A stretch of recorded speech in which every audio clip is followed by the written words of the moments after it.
Di slide selanjutnya, ini menjelaskan tentang bagaimana sebenarnya pengetahuan jiwa ya.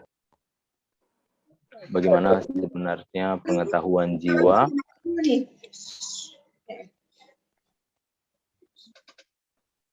Jadi pengetahuan jiwa sejak di awal fitrah keberadaan dirinya mengetahui hakikat zat dirinya, mencintai zat dan perbuatan dirinya, maka jiwa menggunakan seluruh fakultas dalam dirinya untuk kesempurnaan dirinya, dan jiwa tak memiliki kekuatan selain ini.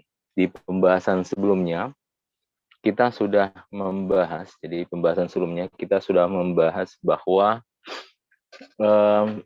kita ini punya kesadaran atas diri kita. Nah, cuma sebagian ini, kesadaran terhadap diri ini, sebagiannya berjalan secara nature, tanpa mungkin secara pengetahuan kita tidak punya input ya dalam pengetahuan. Tapi mekanisme yang bekerja di dalam diri kita benar-benar berjalan sebagaimana adanya. Misalnya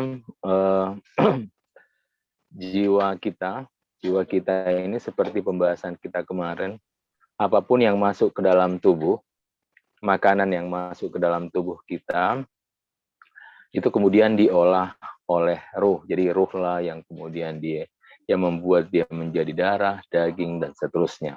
Nanti insya Allah kita akan perdalam pembahasan ini. Nah, cuma pada pembahasan ini, itu dijelaskan bahwa sebenarnya jiwa sejak awal fitrah keberadaan dirinya mengetahui hakikat zat dirinya, mencintai zat dan perbuatan dirinya. Nah, jadi inti dari kita ini disebut dengan zat. Jadi level paling dalam itu zat, kemudian ada sifat, lalu ada perbuatan. Ini juga pembahasan yang penting. Jadi kalau kita mengatakan aku atau saya pada level yang paling batin itu disebut dengan zat kita.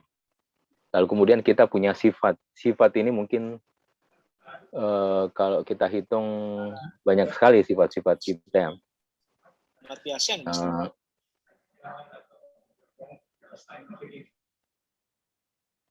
Jadi banyak sekali sifat-sifat kita. Sifat-sifat di dalam diri kita ini ada sifat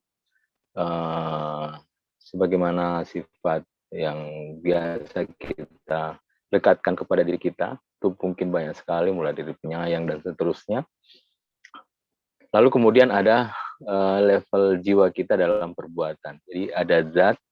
Jadi kalau kita mengatakan zat diri itu level yang paling batin di dalam diri kita, zat. Jadi itu disebut dengan zat, kemudian sifat, lalu perbuatan. Ini 3 level dalam diri ya. Zat, kemudian sifat, kemudian yang paling luar disebut dengan perbuatan. Nah, kemudian dijelaskan bahwa jiwa sejak awal fitrah keberadaan dirinya mengetahui hakikat zat dirinya.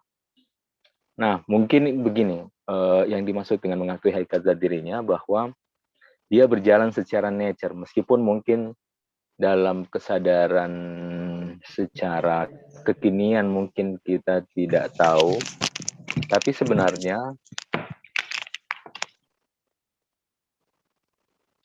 kita punya kesadaran terhadap itu ya. Jadi kita punya kesadaran terhadap itu. Jadi kita mengetahui hakikat zat diri kita, mencintai zat diri kita, dan juga perbuatan diri kita, seperti itu. Nah, maka jiwa menggunakan seluruh fakultas di dalam diri untuk kesempurnaan diri, dan jiwa tak memiliki kekuatan selain ini. Nah, karena begitulah nature alamiah zat diri kita, jadi mungkin meskipun dia tidak masuk kesadaran pengetahuan kita sekarang ini, tetapi karena kita mencintai diri kita sendiri, jadi ada level yang paling batin, dia bekerja sesuai dengan nature alamiahnya. Jadi mungkin tidak sampai di level pengetahuan kita, tapi dia bekerja secara natural. Jadi mungkin dia luput dari kesadaran kekinian kita ya. Seperti sekarang ini kita sadar kita bicara, masuk Zoom, kemudian punya kesadaran satu sama lain. Akan tetapi sembari itu sebenarnya di dalam diri kita ini bekerja secara natural ya, sehingga kita masih organ-organ dalam tubuh kita itu bekerja dengan baik, darahnya masih mengalir dan seterusnya. Nah, kita sebenarnya punya pengetahuan itu tapi secara nature, zat. Nah, makanya pengetahuan zat ini memang kadang dia di luar dari luput dari pengetahuan kita ya, seperti itu. Nah, cuma pada intinya karena kita mencintai diri kita sendiri, maka jiwa ini menggunakan seluruh fakultas yang dimungkinkan kita untuk meraih kesempurnaan diri kita. Nah, jadi maksudnya jiwa tak memiliki kekuatan selain ini, maksudnya selama kita hidup di dunia, tubuh ini kita butuhkan. Jadi tubuh ini kita butuhkan. Tubuh ini adalah suatu alat untuk kemudian meraih sesuatu yang lain demi kesempurnaan diri kita. Kita melihat dengan mata kita, jiwa melihat, maksudnya dengan mata ini, jiwa mendengar dengan telinga ini, dan seterusnya. Jiwa juga berpikir dengan otak kita. Nah, itu semua alat bagi dimensi jiwa kita. Jadi meskipun kita tidak sadar ya, misalnya kita tidak tahu bagaimana kemudian jiwa mengolah makanan itu jadi darah, jadi daging dan seterusnya, tetapi karena jiwa kita ini mencintai dirinya sendiri, mencintai zat dirinya sendiri, makanya kecintaan itu berjalan secara natural. Jadi disebut dengan bekerja secara relasi asyik dan masyuk. Kita akan menemukan pembahasan ini di pertemuan kedua ini, bahwa jiwa terhadap tubuhnya itu dia punya kecintaan secara spesifik. Kecintaannya itu seperti kecintaan antara asyik dan masyuk. Insya Allah ada pembahasan spesifik tentang ini. Oke, di slide selanjutnya. Nah, pada slide selanjutnya ini kita begini sebenarnya proses bagaimana amal atau perbuatan itu terjadi di luar. Maksudnya kita melakukan satu tindak amal itu sebenarnya seperti ini dia berlaku ya. Misalnya dia diawali dengan ilmu. Jadi tanpa kita punya kalau kita tidak punya pengetahuan terhadap sesuatu, maka itu tidak bisa menjadi memotivasi kita untuk melakukan suatu bentuk perbuatan. Kalau tidak ada pengetahuan, maka tidak ada sesuatu yang mendorong kita untuk melakukan suatu perbuatan. Nah, kemudian dari ilmu ini, di sana ada syauk. Saya mungkin langsung masuk ke contoh, misalnya orang sakit, kita sedang sakit gitu. Ketika kita disuguhkan obat, kita tahu obat itu pahit, tidak mengenakan, tapi kita punya ilmu bahwa obat ini bisa menyembuhkan kita dan bisa memulihkan kondisi kita. Kita akan pulih dengan obat ini. Nah, pengetahuan itu kemudian menimbulkan syauk di dalam diri kita. Syauk itu suatu keinginan yang berlebih, keinginan yang mendalam di dalam diri kita untuk meraih kesembuhan. Jadi awalnya itu sekedar ilmu, misalnya obat ini bisa menyembuhkan dan memulihkan saya nanti. Nah, ketika ilmu itu memberikan suatu kesadaran untuk kesembuhan, maka muncullah syauk. Nah, setelah ada syauk itu adalah keinginan yang berlebih ya, untuk sembuh. Maka di situ muncul iradah, kehendak. Nah, setelah ada iradah, barulah amal itu terjadi. Seperti itu. Barulah suatu amal perbuatan itu terjadi. Nah, cuma karena menurut di dalam ilmu psikologi, karena kita ini kebanyakan itu kerja-kerja kita adalah kerja-kerja yang secara rutin. Rutin, kalau rutin itu kita tidak melihat polanya seperti ini. karena dia bekerja secara otomatis. Yang rutin-rutin itu bekerja secara otomatis. Misalnya kita bangun tidur, kemudian itu kan itu karena rutin ya, bangun tidur misalnya langsung ke kamar mandi, kemudian wudhu, kemudian sholat, kemudian setelah itu istirahat, kemudian sarapan dan seterusnya. Itu biasanya tidak melihat pola seperti ini. Apa? Emang apa? Hah?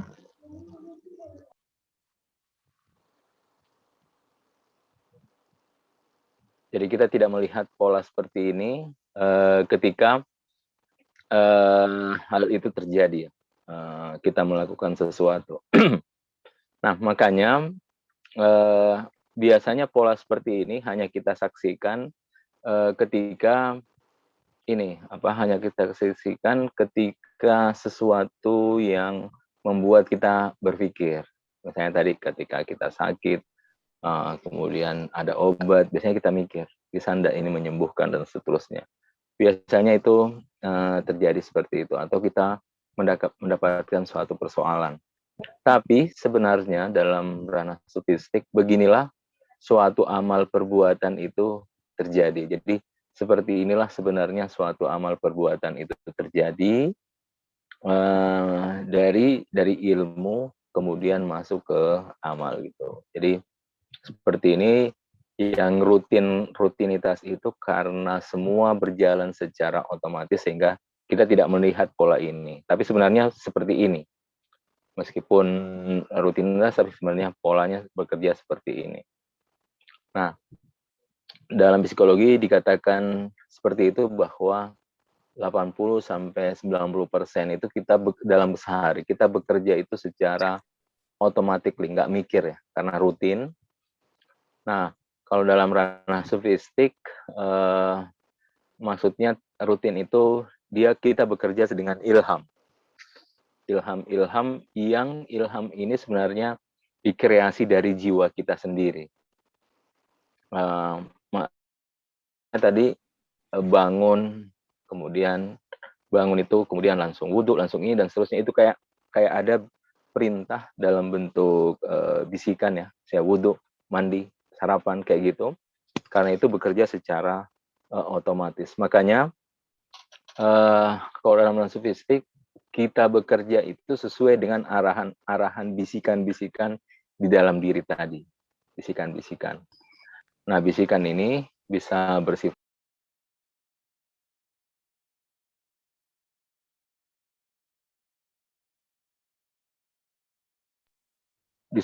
baik, bisa bersifat buruk, tergantung dari realitas ininya. Bagaimana jiwa kita bekerja dari dalam. Oke. Nanti insya Allah kalau ada pertanyaan kita kembangkan sesi.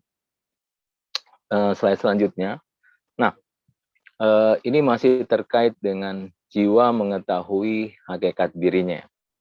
Nah, jadi kadang jiwa mengetahui sesuatu melalui perantara fakultas atau alat yang ada di dalam dirinya. Ketika manusia ingin memahami dimensi material, maksudnya begini, yang hampir 2 kali pertemuan ini kita bahas bahwa jiwa kita ini bekerja. Jadi jiwa kita ini bekerja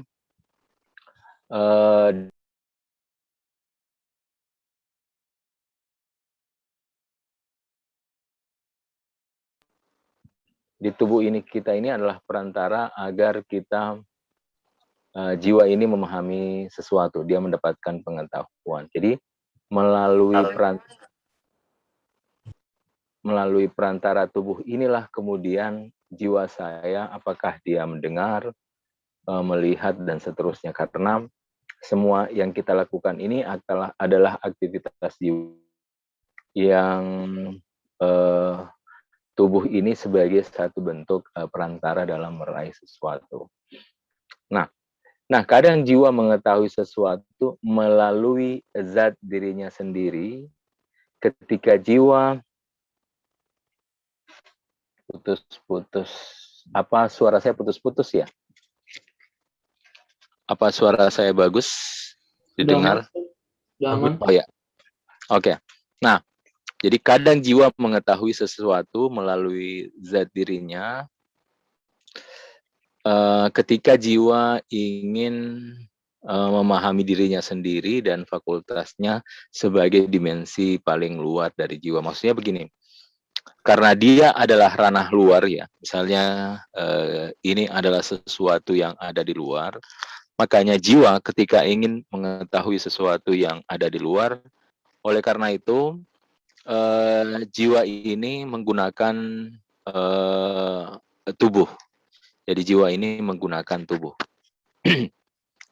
sebagai alat untuk mengetahui sesuatu. Disebut dengan melalui perantara fakultas yang kita miliki. Tetapi ketika jiwa ingin mengetahui realitas di dalam batin kita, maka jiwa mengetahuinya secara langsung. Itu tidak ada lagi batasan ya.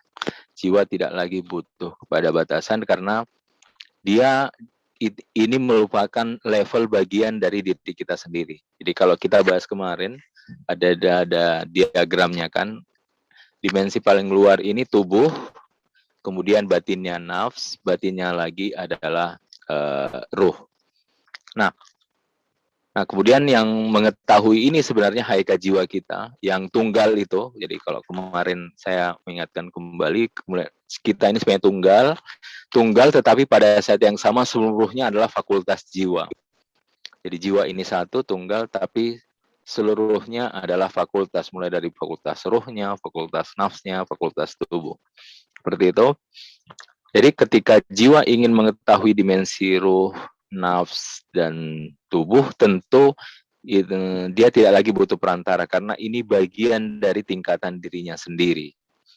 Makanya kita terhadap diri kita itu tidak ada penghalang dan kita bisa mengetahui level dari diri kita sendiri. Yang ada itu sebenarnya tirai atau hijab.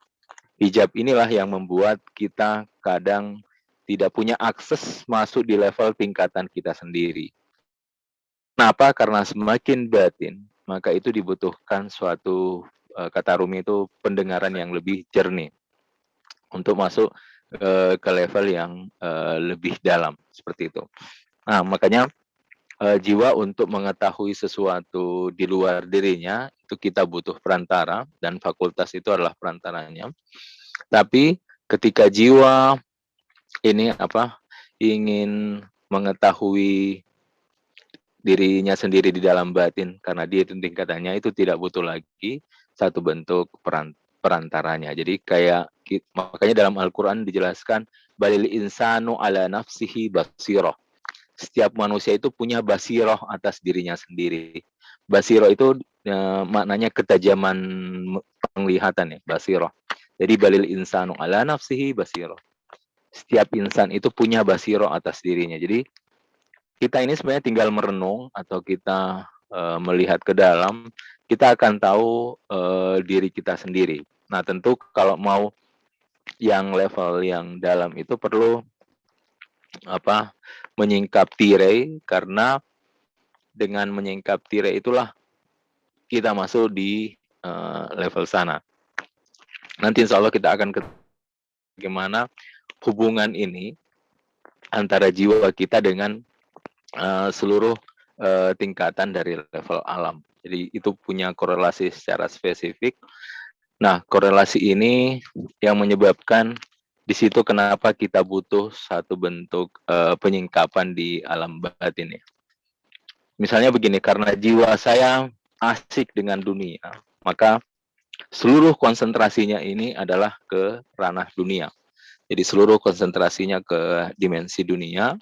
Nah, oleh karena itu untuk dia masuk ke level misalnya nanti alam barzakhinya atau alam ruhnya, dia harus belajar untuk meninggalkan sedikit-sedikit jeratan materi, tawanan materi tadi. Karena kita sudah begitu larut dalam materi. Nah, setelah itu jiwa harus berusaha menembus masuk lagi ke alam dimensi barzakh atau alam imajinasi, atau misal nanti kalau kita ketemu, atau sampai di alam roh, barulah dia akan melihat diri. Makanya ada perkataan para sufi, apakah engkau pernah melihat pundakmu sendiri? Itu kan menarik. Apakah engkau pernah melihat pundakmu sendiri? Nah, biasanya kalau kita melihat pundak itu, kita pakai dua cermin ya, cermin di depan dan cermin di belakang. Kita gini kan, oh kita lihat mulai pantulan yang cermin depan ini dari yang belakang. Maksudnya begini,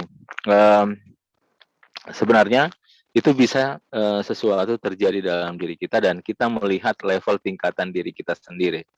Kalau orang sufi-sufi dahulu itu menyebutnya sebagai kembaran.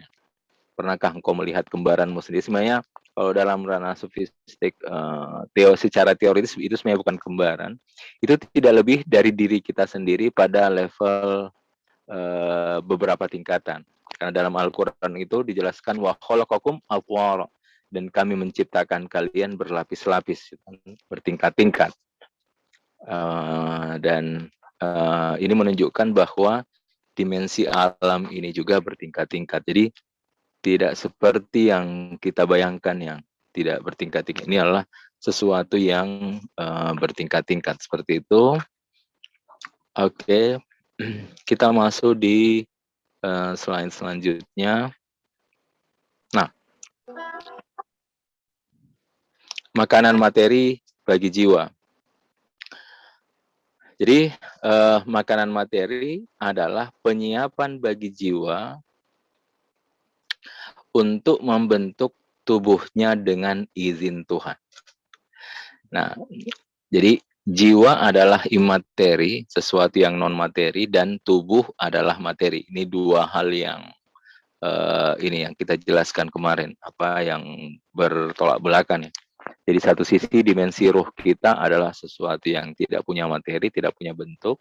Tubuh kita sebaliknya. Tubuh kita ini ada materi, ada bentuk. Nah, sehingga kita butuh ruang tengah yang disebut nafs atau jiwa ini. Nah, jiwa itulah yang memperantarai antara ruh dengan tubuh. Nah, jika kesempurnaan jiwa sebagai tujuan, yaitu kalau ruh itu menjadi satu bentuk kesempurnaan, maka tubuh materi akan mengikutinya. Jadi tubuh ini akan ikut ke ruh. Dia akan semakin lembut dan semakin jernih karena dia akan mengikuti dimensi ruhnya. Dan dia akan makin menyatu dengan jiwa dan makin terikat kepada jiwa, seperti itu. Nah, begitu sebaliknya, kalau ruh yang ikut tubuh, nah disinilah hadis menjelaskan bahwa tubuh itu tidak lebih dari seperti kuburan. Jadi itu lebih dari kuburan, maksudnya apa? Disitulah kemudian ruh kita terkubur. Jadi maksudnya dia tidak punya lagi kesadaran ilahiyah. Karena betul-betul ruhnya ini tenggelam ke dalam tubuhnya, seperti itu. Nah, cuma ini pada intinya yang dijelaskan di sini bahwa makanan materi seperti yang dijelaskan kemarin adalah penyiapan bagi jiwa untuk membentuk tubuhnya dengan izin Tuhan. Jadi biiznillah. Kenapa demikian harus ada izin Tuhan? Karena itu tadi bahwa ini dua hal yang saling bertolak belakang. Ruh itu dimensi ini bentuk. Jadi tubuh ini adalah materi, ada bentuk. Nah, oleh karena itu ini adalah dua hal yang bertentangan. Ini adalah dua hal yang bertentangan. Makanya untuk kemudian ruh mengubahnya menjadi sesuatu yang bermanfaat, makanan itu bermanfaat bagi dirinya, makanya dia butuh sesuatu yang lain di luarnya. Maksudnya dengan izin Tuhan, dia kemudian bekerja, yaitu makanan tadi yang masuk ke dalam tubuhnya, itu diubah menjadi sesuatu yang lain, yang sesuai dengan organ-organ, fungsi-fungsi organ tubuhnya, seperti itu. Karena materi sebagaimana materi itu tidak akan menghasilkan sesuatu yang lain. Misalnya batu, ya batu dari awal sampai akhir, seperti itu. Tidak ada sesuatu yang melebihi dari hal itu. Nah, oleh karena itu dibutuhkan sesuatu yang lain, yaitu kekuatan jiwa untuk kemudian dia ruh ini bekerja mengubah makanan yang masuk ini dan kemudian distribusikan ke organ-organ tadi. Nah, pada intinya di sini dengan biiznillah, dengan izin Allah Subhanahu wa taala. Makanya filosofi la haula wala quwata illa billah, tidak ada daya dan upaya kecuali kekuatan Tuhan, itu sebenarnya terlihat dalam diri kita. Dan ini bukti ya bahwa sebenarnya kehidupan itu adalah sesuatu yang miracle, sesuatu yang mukjizat ya. Mukjizat, dan kita akan menyaksikan mungkin sesuatu hal yang luar biasa ketika kita betul-betul bisa melihat hal ini. Nah, cuma pada intinya adalah makanan materi itu adalah penyiapan bagi jiwa untuk membentuk tubuhnya. Jadi kitalah yang menciptakan tubuh kita sendiri, dan tentu ini berkat izin Allah Subhanahu wa taala. Jadi kita menciptakan tubuh kita sendiri. Kita berkreasi seperti itu. Nah, makanya orang yang punya kesadaran terhadap dirinya, jadi semakin sadar dia terhadap dimensi tubuhnya, maka dia akan semakin bisa mengontrol tubuhnya sendiri, seperti itu. Karena kitalah sebenarnya akan tubuh kita sendiri. Nah, tentu dengan izin Tuhan. Tapi begini, kadang kita sebenarnya didominasi oleh tubuh kita. Nah, ketika kita didominasi oleh tubuh kita, artinya pada saat itu yang menjadi prioritas kita adalah tubuh kita. Makanya makan terus, minum terus, dan seterusnya, sehingga itu yang menyebabkan ini ya, terjadi sesuatu yang jiwa itu tidak lagi bisa mendominasi terhadap tubuhnya. Tapi pada intinya seperti itu. Oke, selanjutnya ini penting terkait dengan diagram baru yang sama dengan kemarin, cuma ini kita perluas lagi karena kita sudah masuk ke beberapa kaidah-kaidah jiwa dalam ranah sufistik. Nah, ini banyak istilahnya ya.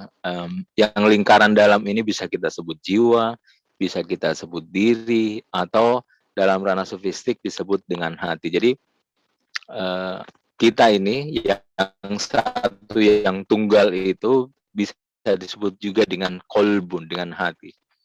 Jadi yang tunggal itu bisa disebut dengan hati. Berdasarkan ayat Quran kemarin, ma'ajallahu qalban fi jawfi, Tuhan tidak menciptakan dua hati di dalam diri manusia, di dalam dadanya. Kalau dalam tafsir sufistik, karena memang kita adalah tunggal, dan seharusnya yang menjadi komando terhadap yang tunggal ini, terhadap seluruh fakultasnya adalah hati. Atau juga ada ayat lain, yauma la yanfa'u malun wala banunun illa man atallahu biqalbin salim. Hari di mana harta dan anak-anak tidak lagi punya manfaat kecuali yang datang dengan qalbun salim. Jadi yauma la yanfa'u malun, hari di mana harta wala banunun dan anak-anak tidak lagi bermanfaat illa man atallahu biqalbin salim, kecuali yang datang dengan qalbun salim. Sehingga yang diajak itu adalah qalbun salim. Makanya dalam ranah sufistik inti dari kita ini adalah hati, dan dia menjadi hakikat manusia adalah hati. Makanya lingkaran dalam ini bisa disebut jiwa, bisa disebut diri, bisa disebut hati. Nah, ini semua di dalam diri ya. Ini semua di dalam diri, dan di sini sebelah kanan saya ini ada ruh, ada nafs, ada jiwa. Ini tingkatan. Jadi tingkatan paling batin adalah ruh, kemudian di luar ruh ini ada nafs, dan tingkatan paling luar itu di sini paling bawah adalah tubuh. Nah, pada level ruh saya itu ada akal. Pada level nafs jiwa saya itu ada khayal atau imajinasi. Pada level tubuh saya ada indera, gitu. Jadi setiap level dari tingkatan diri itu masing-masing ada dimensinya. Jadi kalau ruh itu ada dimensi akalnya. Kemudian pada nafs ada dimensi khayal, imajinasi. Pada tubuh ada dimensi indera. Nah, saya ada lagi sebenarnya kalau saya cuma mau memberikan isyarat antara ruh dan jiwa. Jadi antara ruh dan jiwa itu ada disebut dengan hati, kolbun. Hati yang berfungsi untuk menangkap sesuatu yang bersifat ruhania. Jadi bukan hati dalam bentuk satu yang tunggal ya, seperti yang judulnya ini. Jadi kalau judul ini seperti yang di tengah. Dia di tengah, bisa kita manai jiwa, bisa kita manai diri, bisa kita manai hati. Nah, jadi antara ruh dan nafs itu ada disebut dengan kolbu. Kolbu. Jadi antara ruh dan nafs itu adalah kolbu. Makanya dia juga bisa di antara akal dan imajinasi alam khayal kita. Seperti itu. Nah, ini penting karena ini adalah suatu hal yang sangat terkait dengan ma'rifatun nafs ya, diagram ini. Jadi dimensi ruh itu di dalam diri kita itu ada itulah yang sebenarnya disebut dengan dimensi al-hayy yang memberikan kehidupan. Jadi karena dia wa nafakhtu fihi min ruhi, dia adalah terkait dengan peniupan ruh, makanya dia itu tanpa bentuk dan tanpa materi. Jadi dia tanpa bentuk dan tanpa materi. Nah, kemudian nafs atau jiwa ini dia adalah dimensi barzakhi. Nah, dia punya bentuk dan tanpa materi. Kemudian tubuh ini dia yang paling luar tubuh kita ini tentu dia punya materi dan punya bentuk. Nah, cuma fakultasnya ini indera. Yang kalau tubuh ini indera, makanya sebelah kiri itu dia adalah alat bagi jiwa dalam memahami alam materi. Jadi dengan tubuh ini itu disebut dengan indera, alat bagi jiwa untuk memahami alam materi. Kita ada di situ tahu rasa apa, panas, dingin, rasa teh, rasa macam-macam, rasa melihat, mendengar itu dengan melalui indera kita. Dan itu adalah alat bagi jiwa untuk melihat. Nah, kemudian karena kita ada nafs yang terkait dengan dimensi barzah, makanya kita punya khayal di dalam diri. Jadi dia alam khayal imajinasi ini ada di dimensi nafs jiwa kita. Jadi ini selevel ya, satu level, dan bagian kiri ini bisa disebut sebagai fakultasnya. Nah, karena kita punya dimensi nafs jiwa tadi, makanya itu ada dimensi khayal, kita ada dimensi imajinasi. Nah, karena di sini nafs itu kan dia tidak punya, dia punya bentuk tanpa materi. Nah, imajinasi itu adalah dia bentuk tapi tidak punya materi. Disitulah terkait dengan alam mimpi. Nanti kita ketemu lagi diagram yang lain. Nah, kemudian di roh, roh ini kita punya dimensi akal. Di akal itu dia ranah justifikasi, benar dan salah, baik dan buruk. Benar salah itu kan kita tidak lihat hakikatnya. Maksudnya kita hanya lihat, oh si fulan misalnya berdusta, seperti itu. Cuma yang disebut dengan benar salahnya, salah benar itu kan kita tidak terlihat. Makanya dia terkait dengan dimensi ruh. Ruh ini biasa juga disebut dengan alam makna. Jadi ruh ini bisa juga dengan alam makna. Makanya di makna-makna itu terkait di level akal. Nah, ini semua ada dalam diri kita. Ya, di bagian kanan ini adalah hakikat diri kita dengan 3 level paling luar tubuh. Yang setelah itu nafs atau jiwa, dan paling batinnya adalah ruh. Nah, di antara ruh dan jiwa ini bisa ditambahkan di situ ada kolbu atau hati ya. Jadi antara ruh dan nafs itu ada kolbu. Kemudian Ruh itu di situ ada dimensi akal, nafs itu di situ ada dimensi khayal, imajinasi, nah tubuh itu ada dimensi indera. Oke, nah slide selanjutnya.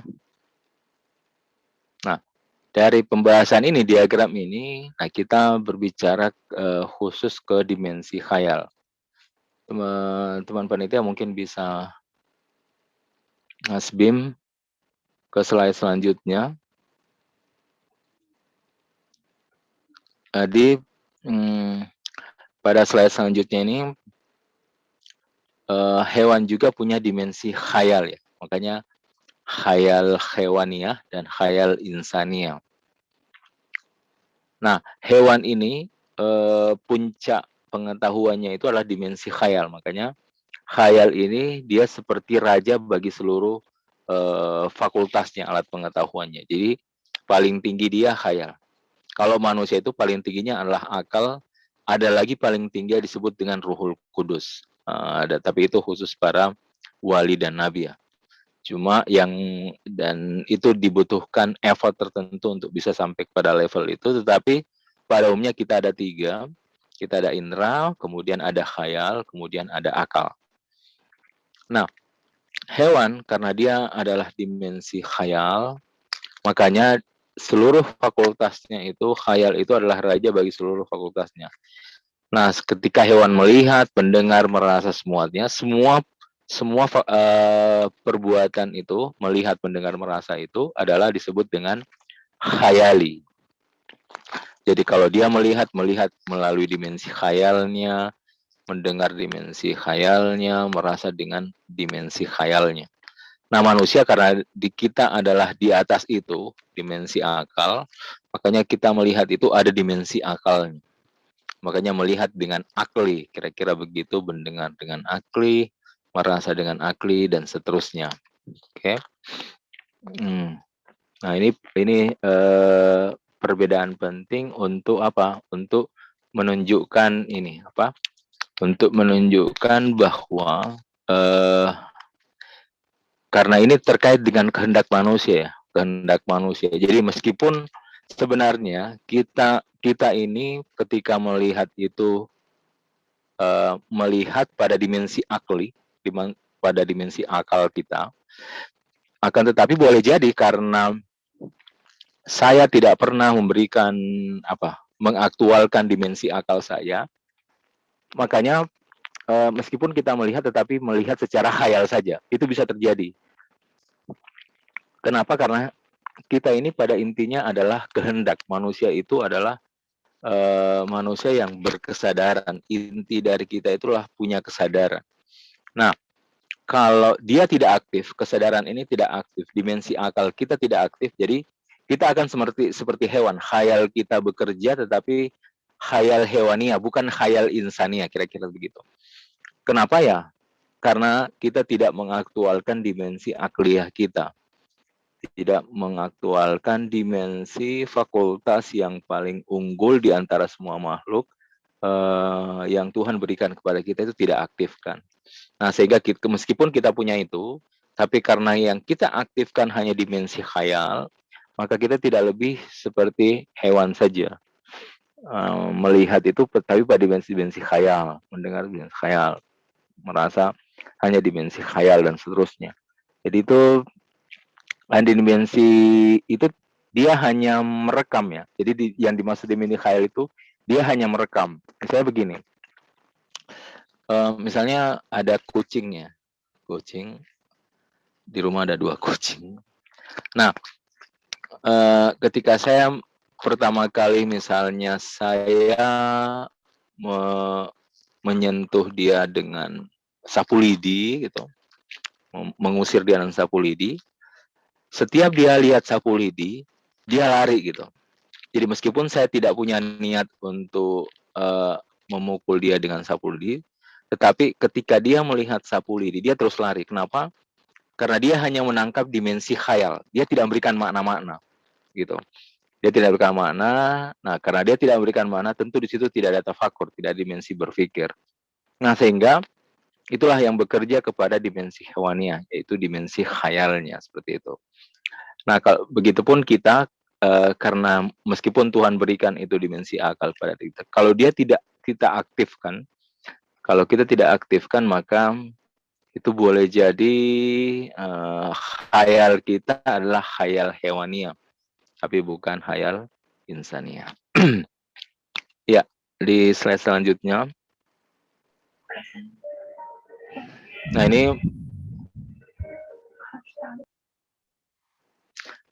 memberikan suatu ini ya, ayat Al-Qur'an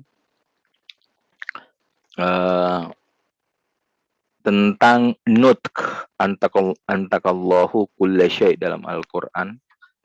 Di sini di ayat ini pada intinya adalah Allah yang menjadikan segala sesuatu pandai berkata. Jadi Allah yang menjadikan segala sesuatu. Jadi tak terkecuali ya. Segala sesuatu pandai berkata, telah menjadikan kami pandai pula berkata. Nah, ini ayat ayat yang terkait dengan ini apa? Makna bagaimana kemudian tubuh kita itu bersaksi di akhirat kelak atas diri kita sendiri. Makanya dan mereka berkata pada kulit mereka, dan mereka berkata pada kulit mereka, mengapa kamu menjadi saksi terhadap kami?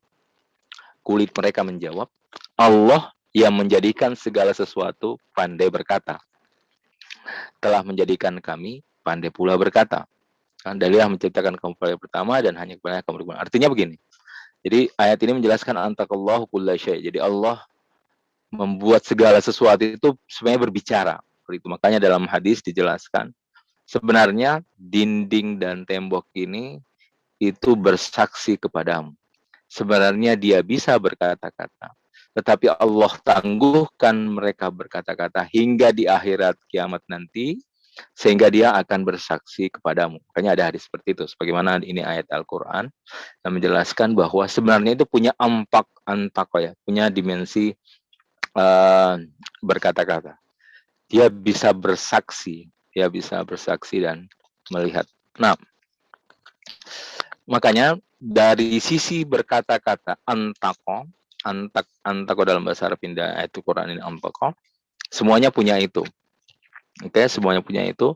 Yang diberikan manusia itu bukan sekedar berkata-kata, tetapi dia ada dimensi nafsun natikiyah. Kalau dalam tasawuf itu nafsun natikiyah, yaitu suatu dimensi akal yang Tuhan berikan kepada manusia.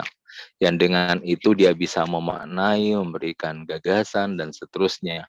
Itu yang Tuhan berikan. Jadi kalau sekedar, artinya begini, kalau sekedar berkata-kata, itu sebenarnya semua makhluk bisa gitu. Bahkan yang kita anggap sebagai materi ini pun sebenarnya itu bisa memberikan kesaksian gitu terhadap diri kita. Artinya bahwa segala sesuatu itu sebenarnya berkata-kata. Oke, di slide selanjutnya. Nah, ini masih lanjutan sebenarnya untuk penegasan wa in min shay'in illa yusabbihu bihamdi walakin la tafqahuna tasbihahum. Mas Bim, slide selanjutnya. Jadi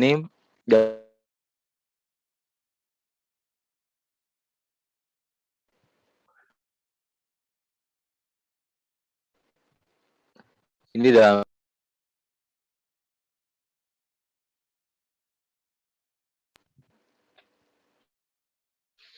dalam surah Al-Isra ayat 44 untuk menegaskan pembahasan sebelumnya. Jadi untuk menegaskan pembahasan sebelumnya bahwa semua punya antaqah, segala sesuatu itu berbicara. Karena ini wa in min syai'in illa yusabbihu bihamdi walakin bihaud. Bahwa tidak ada satupun di alam ini yang tidak bertasbih dan memujinya. Walakin la tafqahuna tasbihahum, tapi kalian tidak tahu seperti apa tasbihnya. Nah, artinya segala sesuatu sebenarnya punya pengetahuan, karena tasbih itu tidak mungkin Tidak mungkin ini ya. Tasbih itu tidak mungkin keluar tanpa pengetahuan. Makanya segala sesuatu itu pasti punya pengetahuan. Nah, cuma yang beda itu adalah kita hanya punya kesadaran atas kalaupun kita punya akses keluar itu terbatas. Terbatas.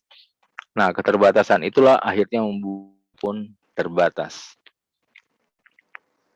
Seperti itu.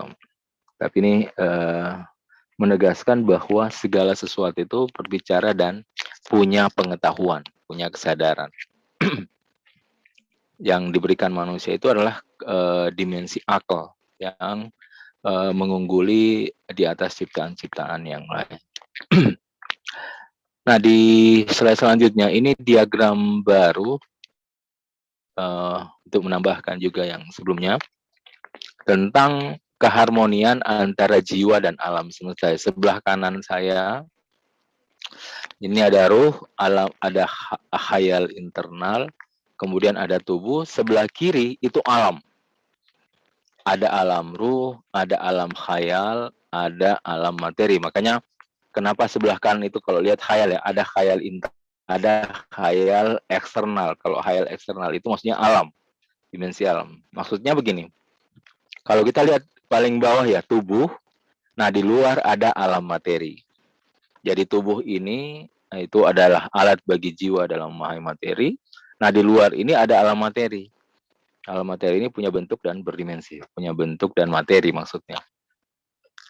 Makanya kita selalu sejajar dengan diri kita dengan kesadaran di mana kita berada. Kalau kita di kesadaran kita di level tubuh, maka yang bisa kita akses adalah alam materi. Kalau kesadaran kita sampai di alam khayal dalam diri kita, itu makanya saya sebut alam khayal internal, maka kita bisa mengakses alam khayal eksternal, alam khayal yang ada di luar maksudnya. Jadi kita juga ada khayal di dalam diri kita, ada khayal di luar. Sebagaimana tubuh, kita punya tubuh, ada alam materi. Nah, karena kita punya nafs, punya jiwa, tadi ini diagram bersambung ke diagram sebelumnya ya. Itu dalam kita ada khayal, alam imajinasi, ada nafs, maka dia terkoneksi dengan alam yang ada di eksternal, alam khayal yang ada di luar. Nah, sebagaimana khayal itu adalah melihat bentuk-bentuk termasuk di alam mimpi, maka alam khayal itu memang di situ ada bentuk-bentuk alam khayali yang disebut dengan malakuti. Jadi yang disebut dengan malakuti. Makanya dalam Al-Quran terkait dengan Nabi Ibrahim, Subhanallazi biyadihi malakutu kulli syai'. Jadi Maha Suci Allah yang di sisinya malakutu kulli syai'. Ada malakut segala sesuatu. Di sini alam malakut itu adalah bentuk-bentuk batin dari alam materi. Jadi paling bawah ini alam materi, kemudian ada batinnya itu di alam malakut. Seperti itu. Nah, kita punya ruh, ada juga alam ruh. Jadi ini yang maksudnya harmoni. Harmoni antara jiwa alam semesta. Karena kita ada tubuh materi, berarti ada alam materi. Karena kita ada alam khayal, berarti ada alam khayal eksternalnya. Karena kita ada ruh, ada alam ruh. Makanya kesadaran kita tergantung kita mau akses yang mana. Nah, karena yang aktif misalnya hanya tubuh, ya kita hanya bisa akses alam materi. Tapi kalau alam khayal kita bisa akses, maka kita bisa akses alam khayal di luar. Jadi sama dengan sekarang ini kita bisa melihat alam luar, alam materi, kita melihat gunung, langit, lautan, dan seterusnya. Nah, di sana pun demikian. Kalau terbuka, alam khayal kita terakses ke alam khayal yang ada di luar, kita pun akan melihat bentuk-bentuk di alam malakut. Nah, di sanalah orang bicara tentang dejavu, orang bicara tentang melihat fenomena sebelumnya, melihat akan datang, itu di situ. Itu di alam khayal eksternal. Jadi kapan alam khayal di internal kita terbuka aksesnya di alam khayal internal, dia akan menyaksikannya. Sebagaimana sekarang ini alam tubuh kita ini aksesnya terbuka ke luar alam materi. Makanya kita bisa melihat fenomena di luar kan, di luar diri kita. Karena aksesnya terbuka. Mata lahir kita terbuka. Nah, yang paling batin ini adalah alam ruh. Jadi kalau itu terbuka, maka kita akan mendapatkan pengetahuan-pengetahuan yang bersifat ukhrawi. Jadi kalau di sini lihat alam ruh, di situ hakikat ruh, ada malaikat, ada lauhul mahfuz, kitabun mubin, itu di alam ruh.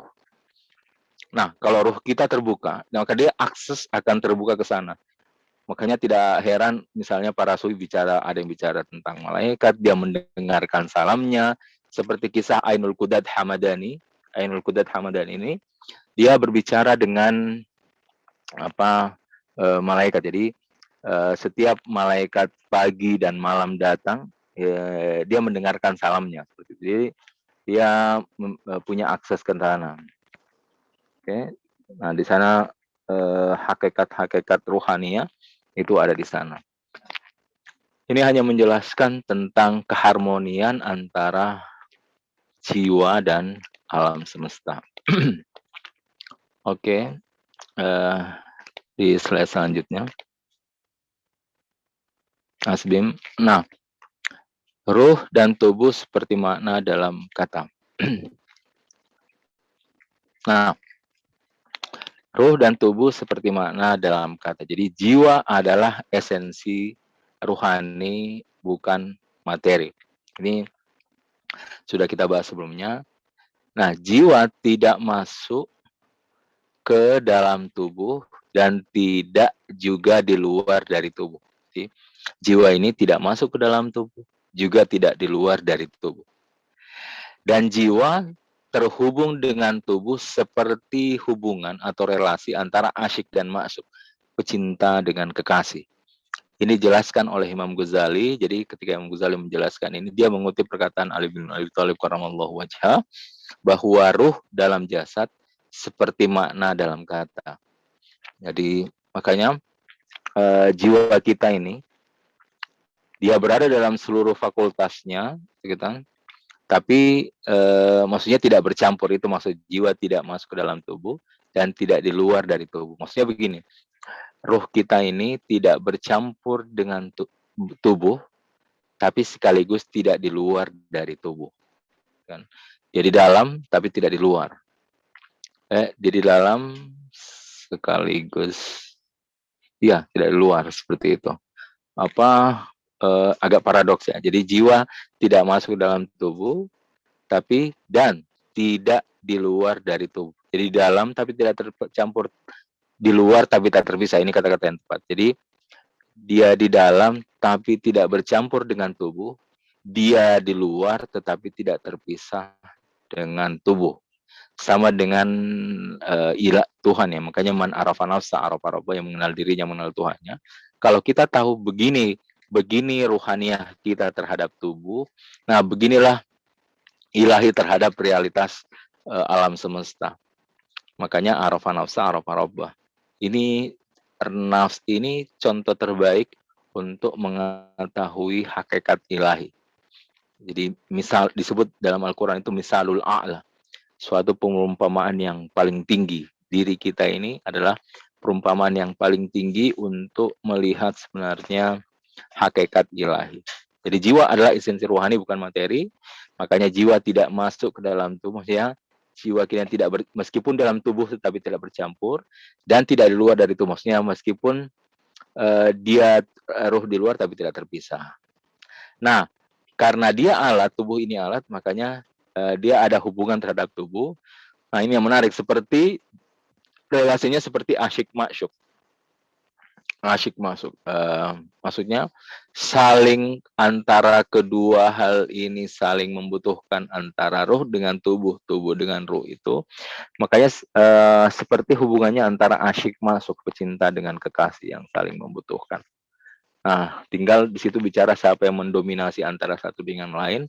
Nah, itulah akan menjelaskan diri kita sebenarnya siapa.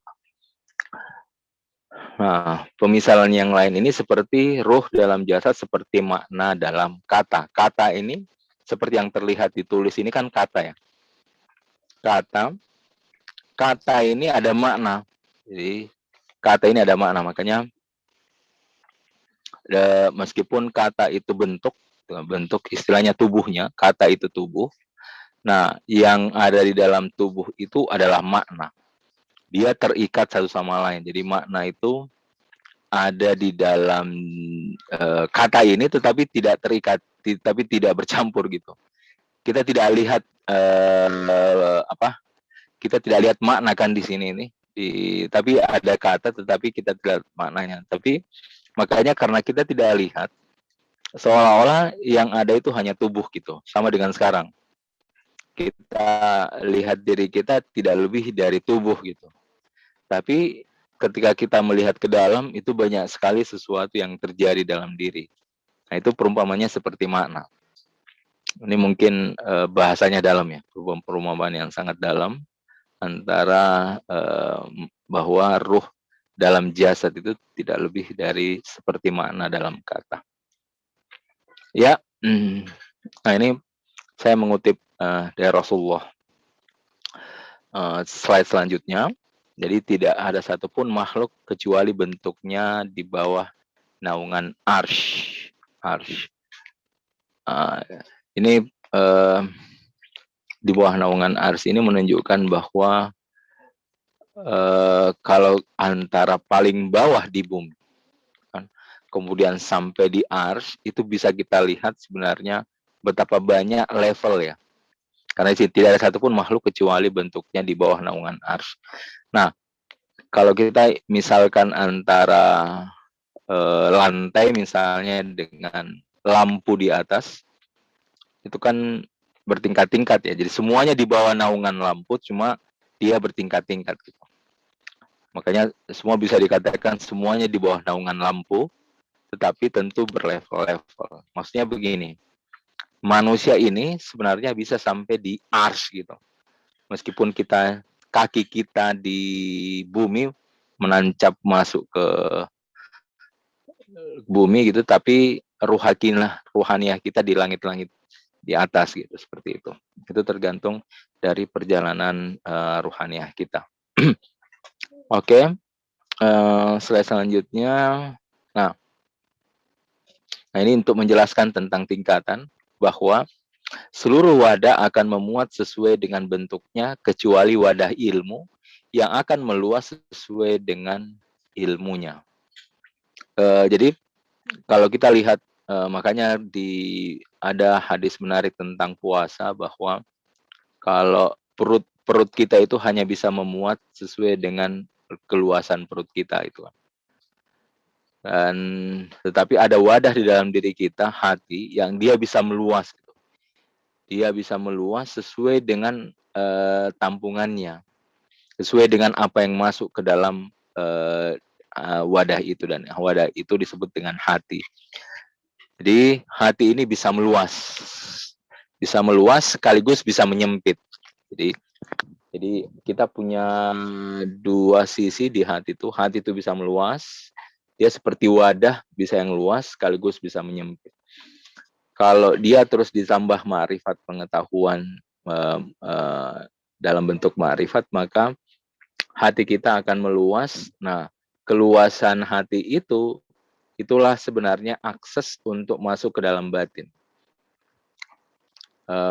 Kalau hati kita tidak meluas, berarti itu hanya menunjukkan kita hanya di alam materi.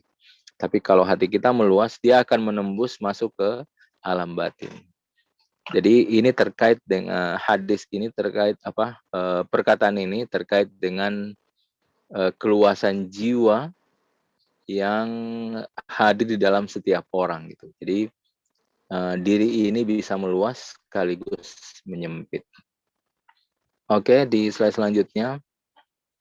Ini sebagai yang pembahasan terakhir. Jiwa adalah hakikat spiritual. Jadi sudah kita bahas 2 pertemuan ini. Nah, mulai dari tingkatan barzah, kemudian tingkatan akal atau ruh, hingga mampu melampauinya. Seperti tadi, kenapa ada hadis tadi bahwa segala sesuatu itu di bawah arsy, tidak ada satupun kecuali di bawah arsy. Kemudian ada lagi perkataan dari Ali bin Abi Thalib karamallahu wajhah, bahwa ilmu itu seperti apa? segala wadah itu punya batasnya kecuali wadah ilmu yang akan meluas sesuai dengan ilmunya. Nah, itu menunjukkan bahwa kita bisa meluas. Nah, jiwa ini dia hakikat spiritual atau non materi. Hakikat imateri itu non materi itu mulai dari tingkatan barzah.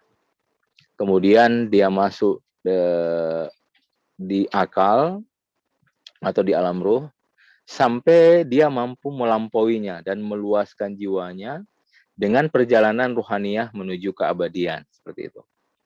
Makanya dalam hadis dijelaskan, khuliqtum lil baqa la lil fana. Aku ciptakan kalian untuk keabadian la lil fana, bukan untuk kesirnaan. Makanya kita sebenarnya bergerak menuju keabadian. Jadi sadar atau tidak, kita sebenarnya bergerak menuju keabadian. Akan tetapi itu semua tergantung diri kita. Maksudnya kita mau di mana gitu perjalanannya. Karena perjalanan manusia ini adalah perjalanan ma'rifat dan kesadaran, seperti itu. Perjalanan ma'rifat dan jadi tergantung kita sebenarnya mau di level mana kita bergerak. Nah, cuma pembahasan ini hanya ingin menjelaskan bahwa level kita ini yang bersifat materi ini mulai imateri, maksudnya imateri yang spiritual itu mulai dari alam barzah, alam ruh sampai masuk ke dimensi ruhul kudus, melampaui tadi.